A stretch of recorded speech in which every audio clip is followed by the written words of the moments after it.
Welcome back to The Broken Masterpiece. Today I get to share with you a client piece. Most of my work is client work, and so what happens is people contact me, they want their furniture redone or refinished or painted. And so I got this text from a client.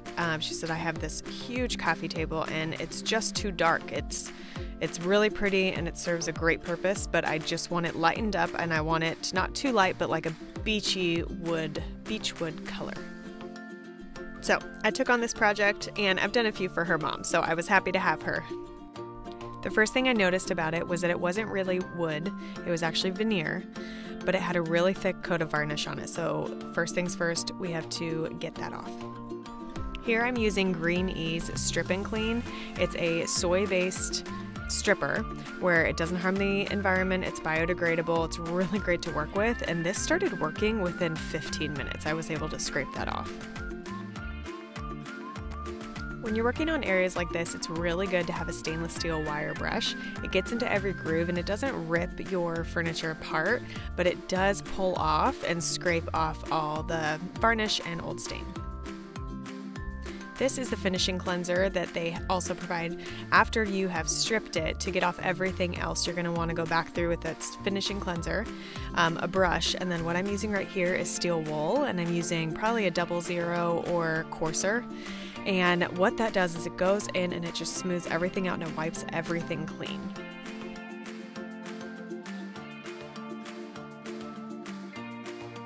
Now the reason I used saran wrap is because if I can't strip it right away and it's working quicker than I want, or if it's, depending on the weather outside, gonna dry too quickly, saran wrap is a really good way to keep it moist and to let it work deeper, and I just find that it gets off more and more when I use it. Now you can use any kind of scraper. I found this one, it's actually for painting, but it worked really well getting off a large surface. And again, you're going to go back through with your finishing cleanser, and this just helps clean everything up, get off any of the old varnish that the stripper didn't get off, and clean up your table. And already I was so excited because this top veneer is so gorgeous and you couldn't see it because of the darkness of the stain that was on it. Once you get everything off, and I mean everything, try and get into the grooves, wipe everything clean, you're going to want to let it dry for 24 hours. Once it's dry fully, it's not going to gunk up your sandpaper as much. Now, I'm using a square sander because I don't have an orbital right now, but I'm going with the grain. Square sanders need to be with the grain at all times, unlike an orbital or a surf prep, which you can go anyways. But this is going to make sure that I don't get grain marks in my veneer. And for this right now, I'm using a 150 grit. I didn't have to go very hard on this, and I'm not pushing very hard because with veneer, if you push too hard, you will go through the veneer to what's underneath, and you don't want to show that because it's usually not stainable. One thing I started noticing about this table is the lip right around the top was not wood, it wasn't veneer, it was some sort of weird something. It had a glue-like substance on it, probably was just a veneer shield, but what I got to underneath was not going to be super stainable. So I'm gonna get that later in the video, so stay tuned because you can fix edges like that aren't actually real wood or even wood veneer. Now around some of the curves I hand sanded just to make sure I wasn't going to go too deep on the veneer, and then I got to work cleaning it up. Now with this, I'm using a vacuum with a horsehead brush. It's linked in the description below.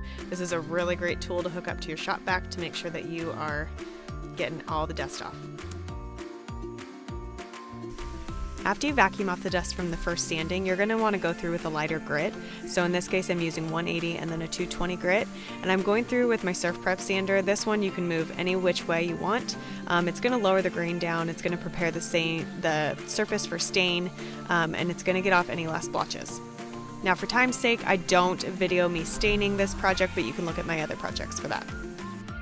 The stain that I thought would be perfect for a beechwood look is Antique Oak. It's a wood stain, water-based by General Finishes.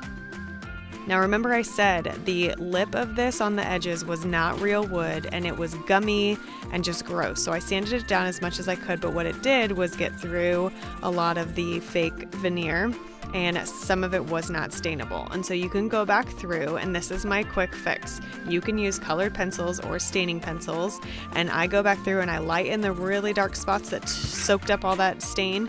And then I went through and I colored with a couple different shades of dark brown and charcoal, the spots that did not take the stain.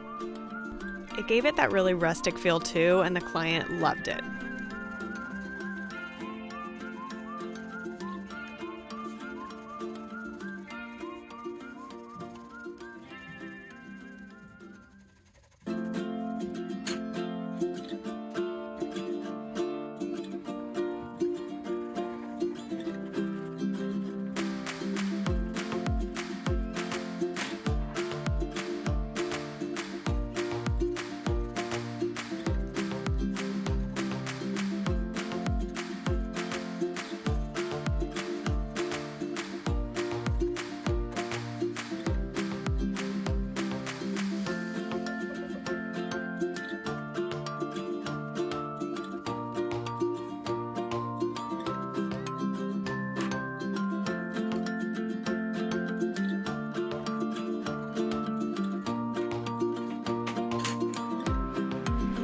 Now to the fun part. I redid my garage and I lost my staging booth inside my garage, but this one is even better.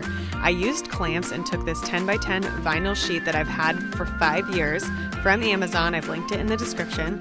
I took a faux baseboard I had left over from my house. I have this wall paneling that you can get, looks like wood, and it looks like wood flooring. And I set that up. I put my bricks down to hold the sheet. I adjust the back, especially when you see different poles like that. And then I get to work staging it in perfect lighting outside.